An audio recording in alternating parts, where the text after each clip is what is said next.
This is Fresh Air. I'm Terry Gross. Do you ever wonder what's in your tap water? The New York Times is running a series of articles about chemicals and other toxins in American waters, how they end up in our drinking water, and why the regulators aren't doing much about it. My guest Charles Duhigg is writing the series. He reports that an estimated 1 in 10 Americans have been exposed to drinking water that contains dangerous chemicals or fails to meet a federal health benchmark in other ways. We're talking carcinogens in the tap water of major American cities and unsafe chemicals in drinking water wells. The Clean Water Act has been violated more than 500,000 times in the last 5 years, but fewer than 3% of polluters have been fined or punished. Duhigg's Toxic Water series investigates some of the sources of the pollution and why the polluters have gotten away with it. The series is based in part on hundreds of thousands of water pollution records obtained through the Freedom of Information Act. Charles Duhigg, welcome to Fresh Air. To do this series, you got an incredible database, in part through the Freedom of Information Act. What did you petition for? We went to every single state and we filed anywhere from 5 to 10 FOIAs, or Freedom of Information Act requests, per state. And we basically asked them for everything. We said, under the Clean Water Act, anyone who dumps any type of pollutant into a waterway has to ask for a permit. And as part of that permit, they have to measure what they're actually dumping very regularly, sometimes as frequently as once a week. And so we went to the states and we said, send us all that data. Give us everything that any company has ever sent you, and give us copies of their permits. And let us compare them to see if people are actually breaking the law. And then we also want all the data on whether you've punished anyone. And since they're government agencies, they had to give it to us. And by crawling through that, we were able to find out that over 500,000 companies and other facilities have violated the Clean Water Act since 2004.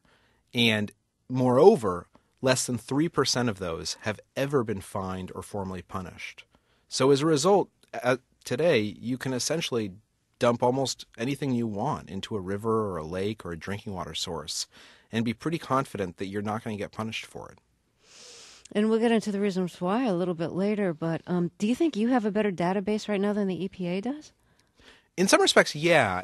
The EPA, now, I will say, we spent about 10 months building this database. And I went to the EPA regularly and I said, this is what we're doing. And the EPA, particularly under the new administration, has done a lot of work to improve their database since we started doing this project. But what we have that the EPA doesn't have is that we have all of the raw data from the states. One of the big issues with the Clean Water Act is that the law was designed to try and give power to the states rather than centralizing it all with the EPA. And so as a result, the states have sort of frontline responsibility for enforcement, but they also have frontline responsibility for data collection and data storage. The EPA has not done a great job historically of asking states for that data. So as a result, when we asked states for it and we put it into a huge database, our database was more comprehensive than anything that the EPA or any of the states had ever put together. Well, let's look at some of the things that you found, because you found some incredible things. One of your articles is about cleansing the air at the expense of waterways. And this story is one of the great paradoxes of the environmental movement. There are complaints about yellow smoke from chimneys of coal-fired power plants. 5 states sued the plant's owner, Allegheny Energy, claiming that air pollution was causing respiratory diseases. So the company found an alternative to clean the plant's air emissions. What did they do as the alternative? What they did is they installed scrubbers, and within a handful of years, almost all coal-fired power plants in the United States will have these things called scrubbers. And what they are is it's basically these jets of water that go through the chimneys and take out a lot of the pollutants before they go up into the sky. These are really, really effective, and it's important because coal-fired power plants are actually the largest source of toxic waste in the entire nation. There's nothing bigger that produces more toxins than coal-fired power plants. So by being able to scrub the air and take out all the toxins, you do great things for air pollution. But those toxins have to go somewhere. And once they're trapped in this liquid, and many of them dissolve in the liquid, they have to do something with the liquid. So what coal-fired power plants do is one of two things. The first of which is they put them in these huge ponds or landfills. And in December, I'm sure you remember, one of these ponds, the dam burst in Tennessee, and it flooded over 1 billion gallons of these toxins on nearby areas.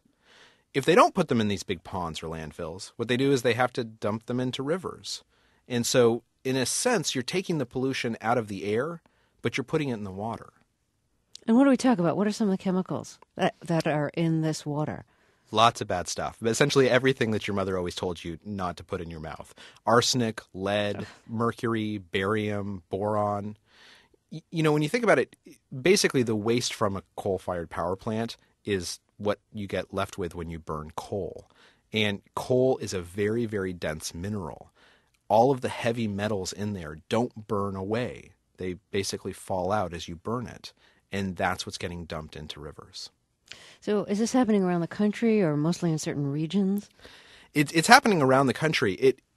Most of the power plants are located along the East Coast and in sort of the upper Midwest. California, for instance, has fewer coal-fired power plants than other areas. But the issue is a national issue. And even when the waste isn't necessarily dumped locally, a lot of times it's shipped from place to place. And the thing about water that's important to remember is that water flows. That's one of the great things about it. That's why rivers transport things. So if you're dumping something, say, up in Michigan, or you're dumping something into the Mississippi River in the northern part of the country, a lot of that contaminant can move down into the southern part of the country. Or if you're dumping something underground or it gets into groundwater supplies, it can move through aquifers. So one of the really scary things about water pollution is that it doesn't stay where you put it. It can move all over the nation. And another scary thing is that it doesn't have a color or a shape. It doesn't even necessarily have a smell or a taste. So if you're drinking chemically polluted water, you don't know it.